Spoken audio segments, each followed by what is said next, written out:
अस्सलाम वालेकुम। तो 60 सेकंड्स विद एच पायलोराई। मैं हूं डॉक्टर वकास और आप देखें vision by doctor Waqas. H pylori है क्या? एक बैक्टीरिया है। कैसे दाखिल होता है जिसमें ये फीकोल रूट है, खुराक के रास्ते, मुंह के रास्ते, पानी पीने से आपके मैदे में जाएगा। क्या करेगा? देखिए, ये आपके मैदे में जाके तेजाबियत को तेज कर देगा। उससे आपके पहले इरोजन्स होंगे, फिर अल्सर बन सकता है। अगर आप ट्रीट नहीं करेंगे तो आहिस्ता आहिस्ता ये आपको मैदे के कैंसर की तरफ लेके जा सकता है। हर एच पायलोराई कैंसर नहीं करेगा, लेकिन कैंसर बनाने में एच पायलोराई का बहुत बड़ा रोल है। तशखीस कैसे करेंगे? तशखीस करने के लिए आपके पास डिफरेंट टेस्ट हैं। दो का जिक्र करूंगा जो ऑथेंटिकेटेड टेस्ट हैं। यूरिया ब्रेथ टेस्ट सांस के जरिए करेंगे।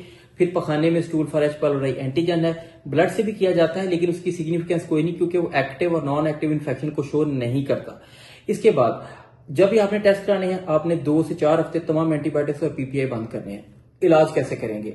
जब आपका यूरिया ब्रेथ टेस्ट या पखाने वाला डायग्नोज हो जाए, अपने मुआलिज के पास है, वो आपको एंटीबायोटिक्स का एक 10 से 15 दिन का कोर्स करवाएगा और इंशाल्लाह ताला आप ठीक हो जाएंगे।